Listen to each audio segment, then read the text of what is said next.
ความทุกข์เป็นสิ่งที่มนุษย์ไม่ต้องการและไม่พึงปรารถนาความทุกข์เป็นสิ่งที่มนุษย์ไม่ต้องการและไม่พึงปรารถนา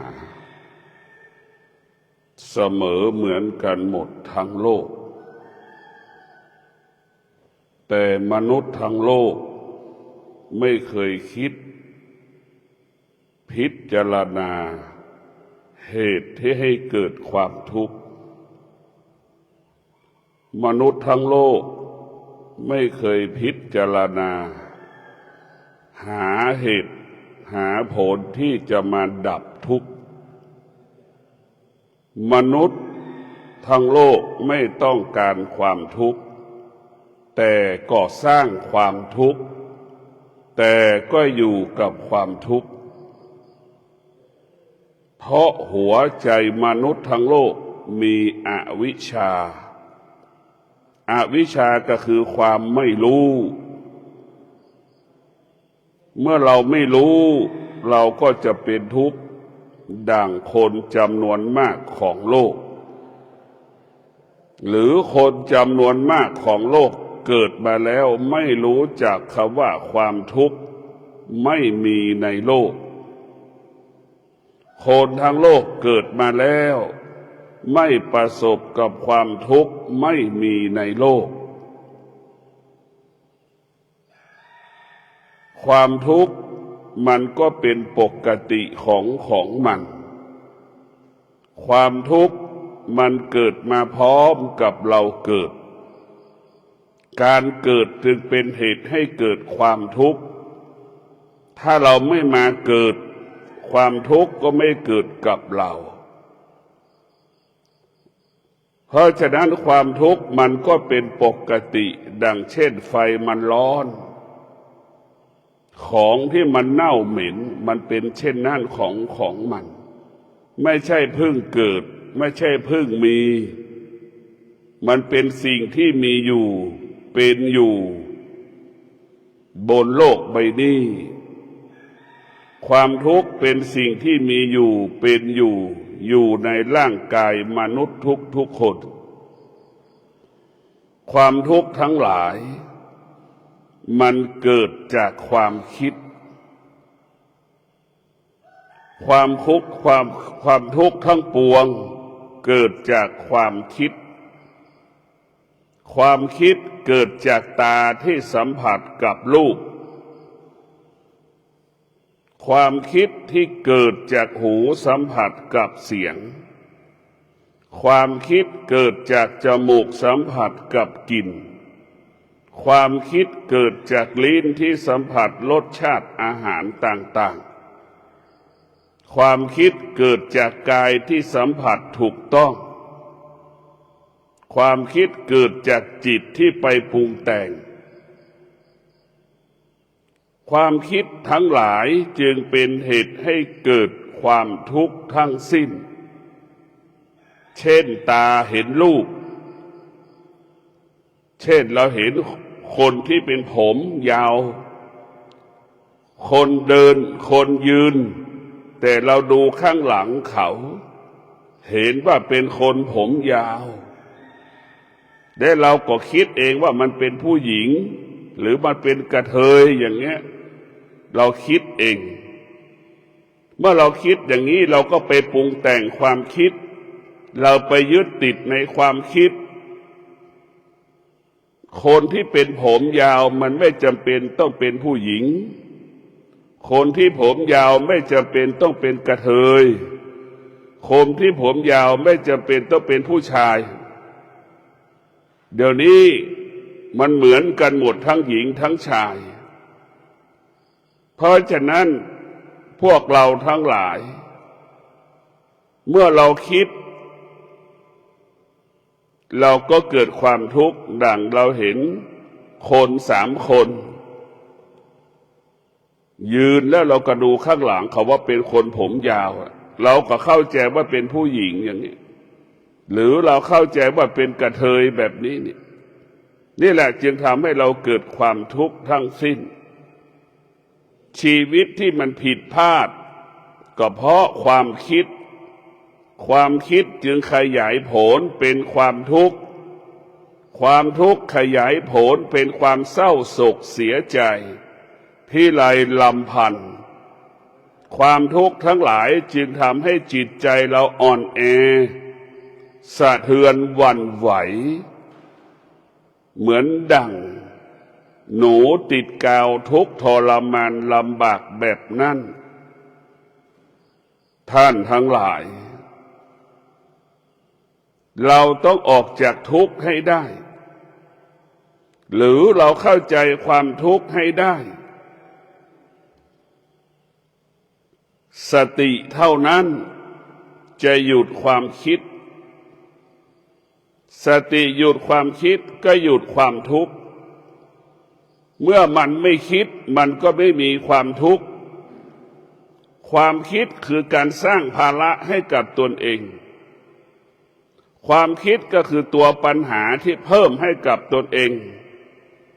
เรียกว่าความคิดเป็นผู้สร้างภาระเป็นผู้สร้างปัญหาให้กับมนุษย์ทุกคนดังมนุษย์ทุกคนมีหนี้ทุกข์เพราะความคิดมีหนี้จึงเกิดความทุกข์ทั้งสิ้น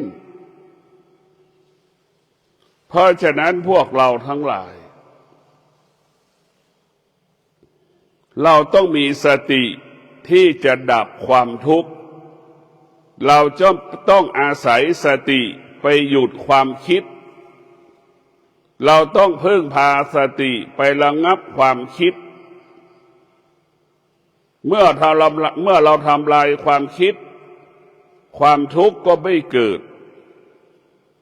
เมื่อเราหยุดความคิดความทุกข์ก็ไม่เกิด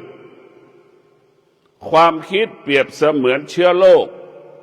หรือไข้หวัดใหญ่สายพันธุ์ใหม่ความคิดเปรียบเสมือนโควิด-19 เชื้อโรคมันก็ติดกันมาสืบลูกสืบหลานเราตายเพราะความคิดเราเจ็บป่วยเพราะความคิดเกิดแก่เจ็บตายเพราะความคิดทำให้เกิดแก่เจ็บตายก่อนเวลากำหนด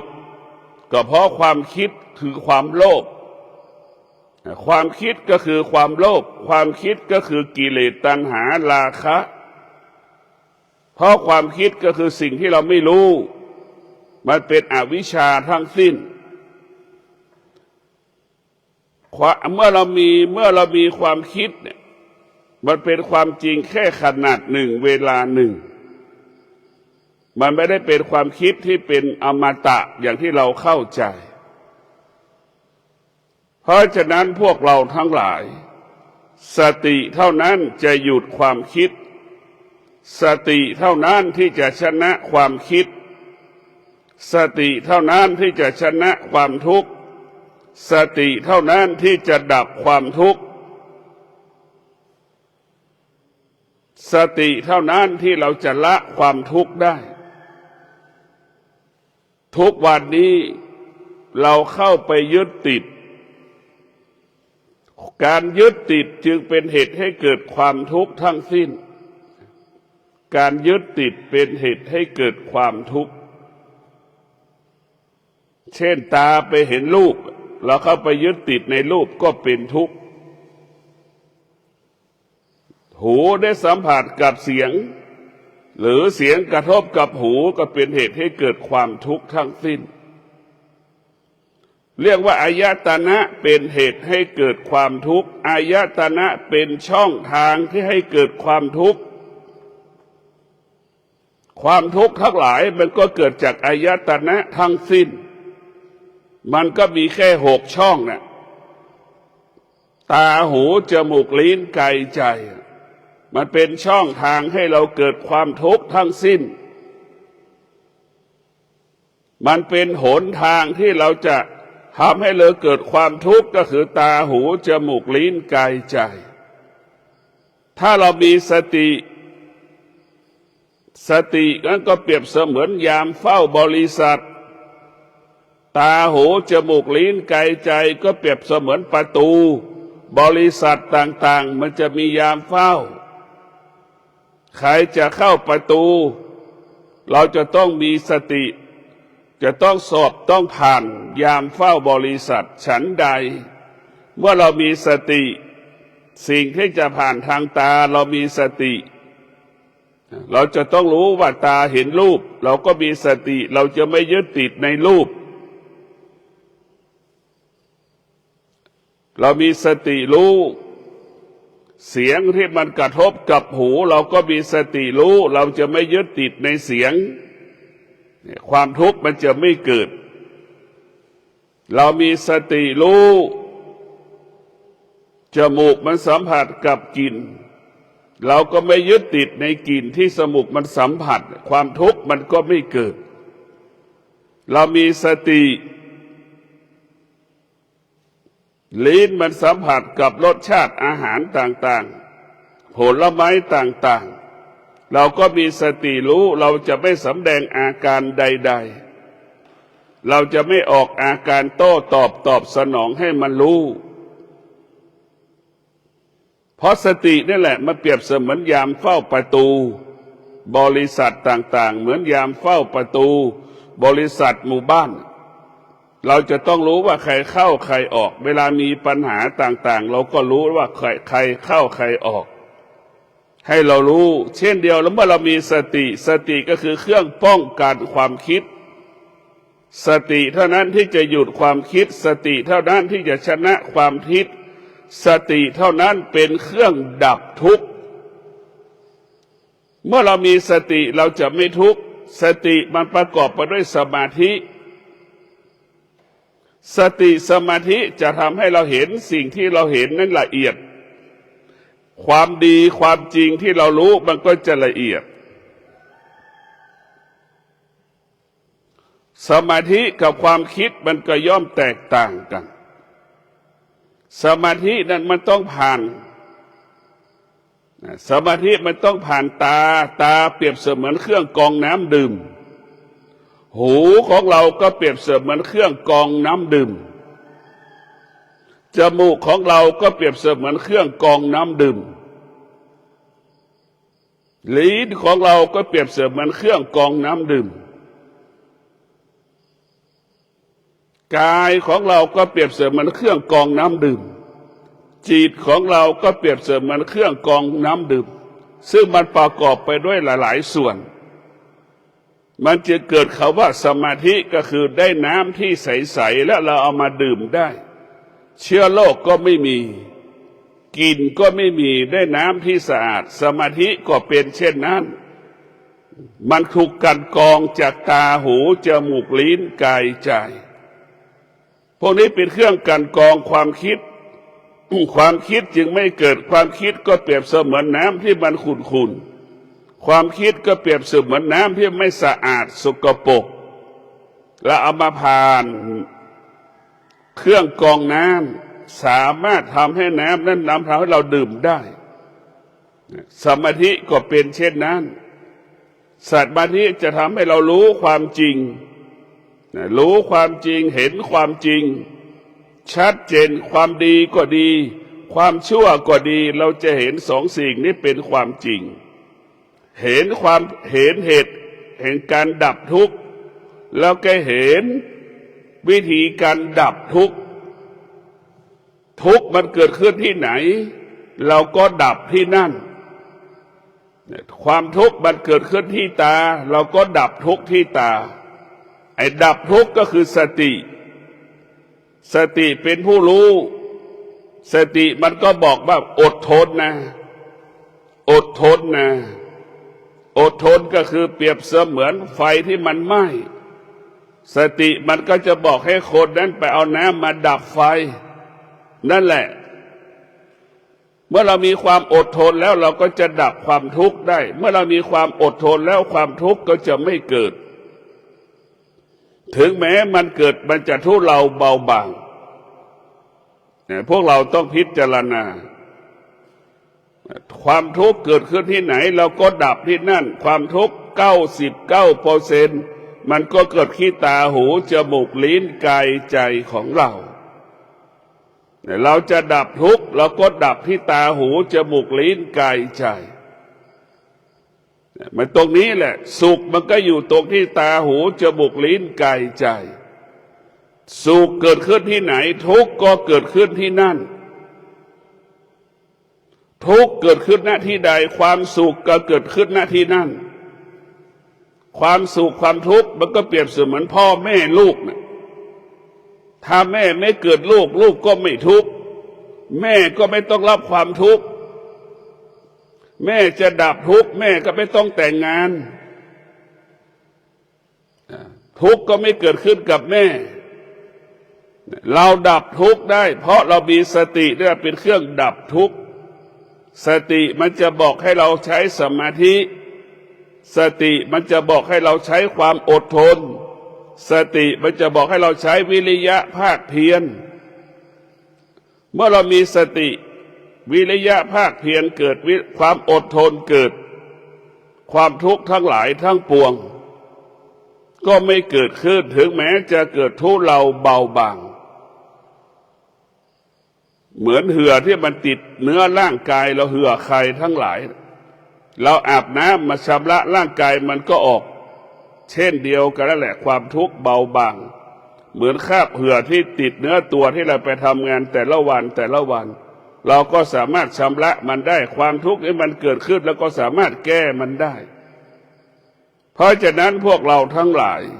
เราจะมีสติฝึกฝนอายตนะของเราอายตนะของเรานั้นเปรียบเสมือนสัตว์6 ชนิดตาก็เปรียบเสมือนช้างหูของเราก็เปรียบเสมือนสุนัขหรือหมาจมูกของเราเปรียบเสมือนงัวลิ้นของเราเปรียบเสมือนควายกายของเราก็เปรียบเสมือนไก่จิตของเราก็เปรียบเสมือนม้าเราจะต้องมาฝึกฝนตาหูจมูกลิ้นกายใจถ้าตาหูจมูกลิ้นกายใจเปรียบเสมือนสัตว์6 ชนิดสติจะเป็นผู้ฝึกฝนสัตว์6 ชนิดนี้ได้สติจะต้องเป็นผู้ฝึกฝนเหมือนตาของเรานี่เราจะต้องฝึกตาของเราเหมือนสัตว์แสนรู้จากตาที่มันไม่รู้เราจะต้องตาให้เป็นตานั้นรู้ตาของเรามันมีแต่อวิชชาเห็นแต่ความไม่เป็นจริงเห็นแต่ความไม่เป็นจริงเห็นแต่ความไม่เป็นจริงตลอดเวลาเมื่อตาเราล้างอวิชชาที่มันเกิดขึ้นที่ตาแล้วตาเรานั้นก็จะเป็นวิชาเราจะต้องเอาวิชาไปชำระล้างอวิชชาเหือใครนะเป็นอวิชชาสบู่นั่นแหละเป็นวิชาชำระล้างเหือใครเราได้วิชาก็คือความจริงร่างกายเรามันเน่ามันเหม็นเหือใครสกปรกเห็นไหมนั่นคือเป็นอวิชชาอวิชชาจะหมดไปต้องมีวิชาวิชาคือความจริงคือความดับทุกข์ทั้งสิ้นวิชาคือความดับทุกข์ถ้าเรามีวิชาแล้วเราจะไม่ทุกข์เราจะต้องฝึกจิตเราให้เหมือนสัตว์แสนรู้ตาของเราเหมือนสัตว์แสนรู้จมูกของเราเหมือนสัตว์แสนรู้ฝึกมันจนเป็นผู้รู้แบบนั้นแหละลิ้นของเราเป็นผู้รู้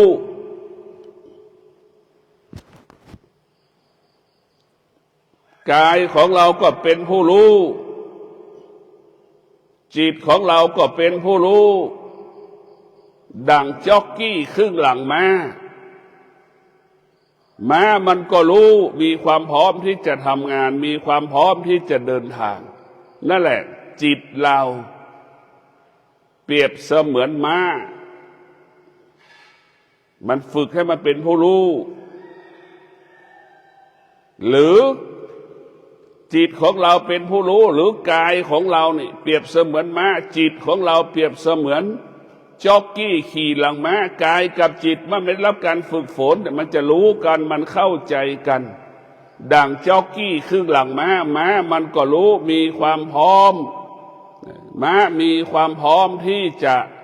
ออกทำงานออกศึก นั่นแหละจิตของเราเหมือนควานช้างขึ้นคอช้างช้างมันก็รู้พร้อมที่จะทำงานพร้อมที่จะเดินทางนั่นแหละคือการฝึกจิตเมื่อเราฝึกอายตนะของเราตาหูจมูกลิ้นกายใจอายตนะของเราก็เป็นผู้รู้มันก็จะรู้สิ่งที่เป็นอกุศลมันก็ละสิ่งที่เป็นอกุศลมันรู้สิ่งที่เป็นธรรมมันก็จะต้อนรับสิ่งที่เป็นธรรมสิ่งที่เป็นธรรมปรากฏมันก็จะต้อนรับสิ่งที่เป็นอธรรมปรากฏมันก็ละสิ่งที่เป็นอกุศลปรากฏมันก็ละสิ่งที่เป็นกุศลมันก็ต้อนรับมันจะมีสองอย่างนี่มีสติรู้มีสติรู้พวกเราทั้งหลายต้องมีสติรู้ฝึกจิตจิตของเราก็คงเปรียบเสมือนตาหูจมูกลิ้นกายใจถ้าตาเราเป็นผู้รู้ตานั้นเห็นรูปก็ไม่ยึดติดในสิ่งที่ตาเห็นรูปเมื่อหูของเราเป็นผู้รู้หูก็จะไม่ยึดติดในเสียงไม่ยึดติดในเสียง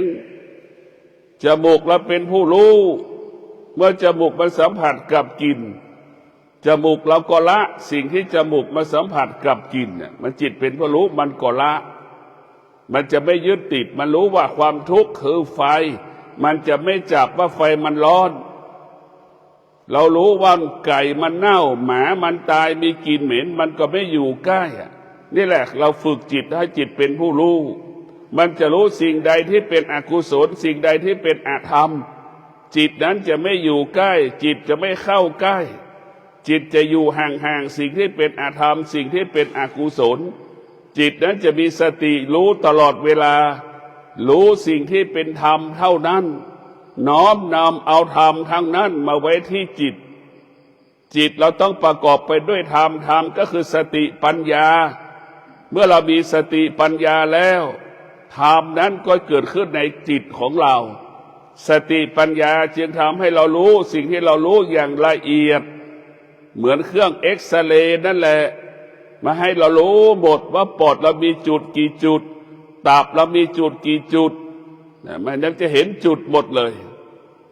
สติปัญญาจะทำให้เรารู้ความจริงความจริงปรากฏขึ้นในจิตเราเพราะเราเป็นเมื่อเรามีสติปัญญาแล้วจะทำให้เรารู้ความจริงรู้ความจริงเห็นความจริงรู้ความจริงเห็นความจริงตลอดเวลาจึงฝากให้พวกเราได้โปรดพินิจพิจารณาว่าความจริงนั้นความจริงเป็นสิ่งที่เราต้องการความจริงที่เราต้องการก็คือความสงบทุกวันนี้เราเห็นแต่ความทุกข์มนุษย์ทั้งโลกเห็นแต่ความทุกข์แสวงหาแต่ความทุกข์ทั้งสิ้นทุกข์เราก็รู้แล้วเราก็ไม่ดับมันความรู้เราความทุกข์เราก็รู้มันและอยู่กับมันเรารู้ทุกข์เราดับทุกข์ไม่ได้เพราะหัวใจเรามีอวิชชาเมื่อเรามีอวิชชาแล้วมันจะไม่เห็นความจริงของความทุกข์เมื่อความทุกข์เกิดขึ้นเราก็ดับไม่ได้ระงับไม่ได้ยุดมันไม่ได้ความทุกข์กลายเป็นเชื้อโรคเหมือนไข้หวัดใหญ่เหมือนโควิด-19 แพร่กระจายไปจนเราตายเพราะฉะนั้นพวกเราทั้งหลายเรามาฝึกฝนจิตจิตของเราก็คือตาจิตของเราก็คือหูจิตของเราก็เป็นจมูกลิ้นกายใจเป็นส่วนหนึ่งของจิตหรือองค์ประกอบของจิตก็คือตาหูจมูกลิ้นกายใจมันทุกข์ที่ไหนกับที่ตาหูจมูกที่ลิ้นที่กายที่ใจของเรามันสุขที่ไหนกับตาหูจมูกลิ้นกายใจของเราเราร้องไห้เสียใจกับที่ตาหูจมูกลิ้นกายใจมันเกิดขึ้นนี้หมดความชั่วก็เกิดขึ้นตาหูจมูกลิ้นกายใจความดีก็เกิดขึ้นตาหูจมูกลิ้นกายใจเราจะเห็นธรรมกับที่ตาหูจมูกลิ้นกายใจเราไม่เห็นธรรมกับที่ตาหูจมูกลิ้นกายใจเราเห็นอธรรมก็อยู่ที่ตาหูจมูกลิ้นกายใจเราเข้าไม่ถึงธรรมกับเพราะตาหูจมูกลิ้นกายใจเป็นอกุศลทั้งสิ้นเราเห็นธรรมก็เพราะเรามี เพราะเรามีกุศลอยู่ในจิตใจเราก็จะเห็นธรรมเข้าถึงธรรมเพราะฉะนั้นพวกเราทั้งหลายเรามีสติที่จะดับทุกข์เราจะต้องพิจารณาละความทุกข์ต้องพึ่งพาสติละความทุกข์ต้องอาศัยความอดทนแก้ความทุกข์เราต้องอาศัยวิริยะภาคเพียรเราจะเป็นต้องมี3 ตัวนี้ให้ได้นะสติอดทนสติวิริยะภาคเพียรความทุกข์ที่เกิดก็แก้ได้ง่ายดับได้ง่ายทำลายได้ง่ายความทุกข์ที่เกิดเราก็รู้เท่าทันมันเมื่อเรามีสติมีความอดทนมีวิริยะภาคเพียรเหมือนชาวนาปลูกนาทำนาชาวนาจะต้องถางวัชพืชกำจัดวัชพืชในนาด้วยจอบด้วยเสียมด้วยมีดเห็นไหมนั่นแหละคือการสร้างบำเพ็ญเพียรภาวนาก็เป็นเช่นนั้นนั่นแหละเรียกว่าวิริยะบารมีขันติบารมีคนโบราณจึงมีความทุกข์น้อยเพราะคนโบราณมีชีวิตเป็นไปตามธรรมชาติเพราะคนโบราณมีความอดทนเพราะคนโบราณมีวิริยะภาคเพียรอาศัยธรรมชาติเป็นผู้อบรมสั่งสอนร้อนก็รู้ว่ามันร้อนก็อยู่กับความร้อนได้เป็นปกติไม่มีพัดลมให้คนโบราณใช้ความหนาวเย็นคนโบราณก็ประสบคนโบราณก็มีอยู่กับความหนาวเย็นที่มันปรากฏได้นี่แหละความอดทนก็เกิดวิริยะภาคเพียรก็เกิดธรรมชาติจึงทำให้คนโบราณนั้นเข้มแข็งและมั่นคงและยืนหยัดอยู่กับการเปลี่ยนแปลงของฤดูร้อนฤดูหนาวฤดูฝนได้อย่างเป็นปกติตรงกันข้ามคนยุคปัจจุบันฆ่ากันตายง่ายโมโหง่ายหงุดหงิดง่ายทำลายกันง่ายทั้งหลายเกิดขึ้นปัจจุบันแม้กระทั่งลูกยังฆ่าพ่อฆ่าแม่แม้กระทั่งลูกยังโกงพ่อโกงแม่คนยุคปัจจุบันมีแต่ความคิดคือความโลภมันไม่ได้ผ่านกระบวนการคำว่าฤดูร้อนซ้ำๆซากๆไม่เคยผ่านกับคำว่าหนาวเย็น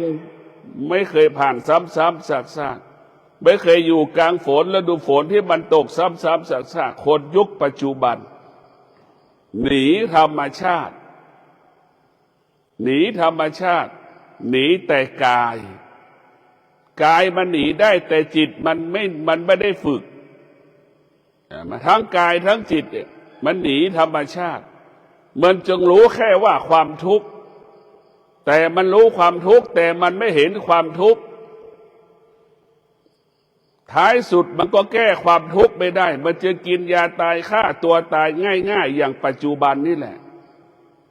เพราะคนโบราณมันผ่านฤดูร้อนฤดูหนาวฤดูฝนซ้ำๆซากๆเนี่ยเป็นเรียกว่าภาษาพระปฏิบัติว่าคนโบราณมีบารมีคือมีความอดทนสร้างวิริยะภาคเพียรสร้างความอดทนฤดูร้อนปรากฏก็ไม่สะเทือนหวั่นไหวฤดูหนาวปรากฏก็ไม่สะเทือนหวั่นไหวฤดูฝนปรากฏก็ไม่สะเทือนหวั่นไหวนี่คือคนโบราณมีความอดทนเป็นเลิศมีวิริยะภาคเพียรเป็นเลิศนี่แหละคือคนโบราณคนโบราณจึงมีสติเมื่อโมโหก็หยุดความโมโหได้คนโบราณโมโหกับคนยุคปัจจุบันโมโหมันแตกต่างคนยุคปัจจุบันโมโหนี่มันหยุดความโมโหหงุดหงิดไม่ได้คนโบราณจะมีสติหยุดยั้งความรู้สึกได้แต่คนยุคปัจจุบันนี่หยุดยั้งความรู้สึกไม่ได้ตอบสนองความรู้สึกทันทีมันจึงเป็นที่ไปที่มาคำว่าถูกหลอกถูกโกงคนยุคปัจจุบันนี่คือเป็นคนที่ถูกหลอกได้ง่าย คนยุคปัจจุบันเป็นคนที่ใช้ความคิด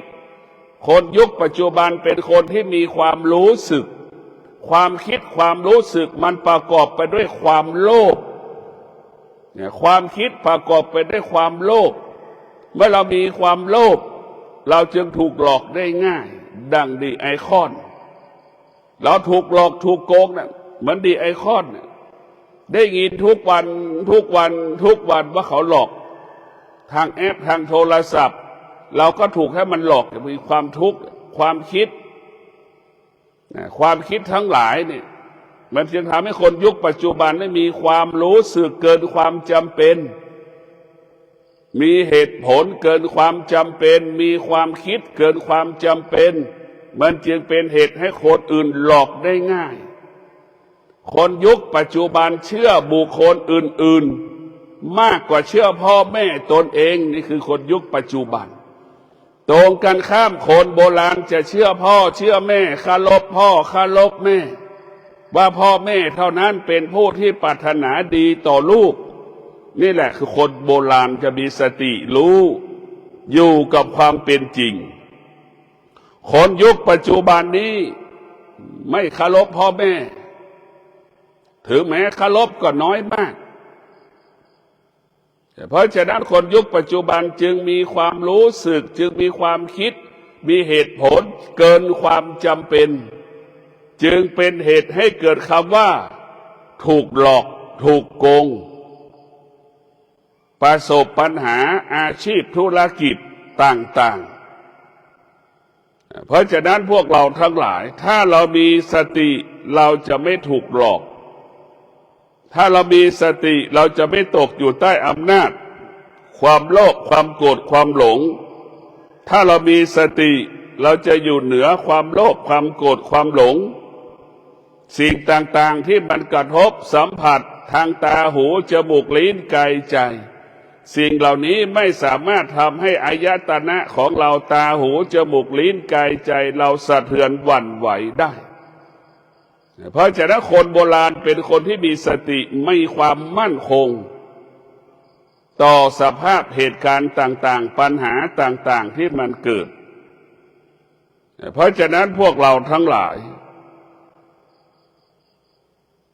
เราไม่ต้องการความทุกข์เราก็ไม่ควรสร้างความทุกข์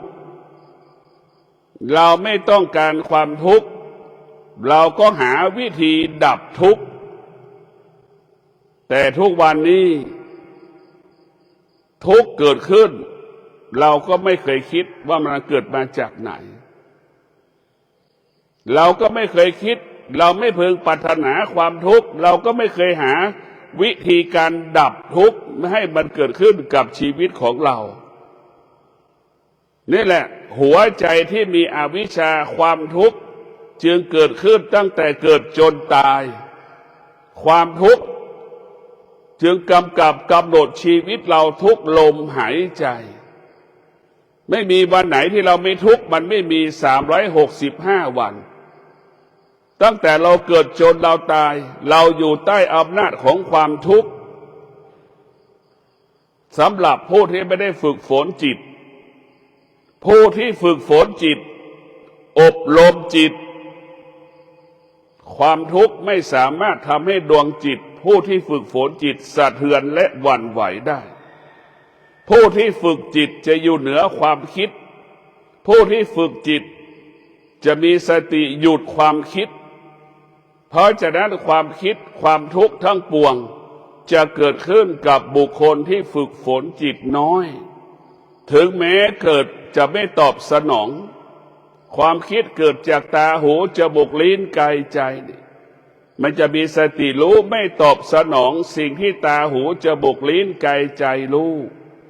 มีสติรู้จะอยู่เหนือที่ตาหูจมูกลิ้นกายใจมันรู้มีสติรู้เราจะไม่ตามรู้เมื่อตามันสัมผัสกับรูปหูมันสัมผัสกับเสียงจมูกมันสัมผัสกับกลิ่นลิ้นมันสัมผัสกับรสกายมันสัมผัสถูกต้อง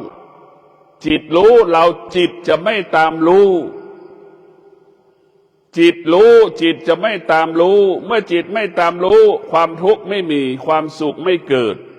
เกิดแต่คำว่าว่างกายและใจจึงเกิดคำว่าสบายกายสบายใจ ขอความสุขสวัสดีจงเกิดแก่ท่านทั้งหลายมีสติหยุดความคิดมีสติชนะความคิดมีสติอยู่เหนือความทุกข์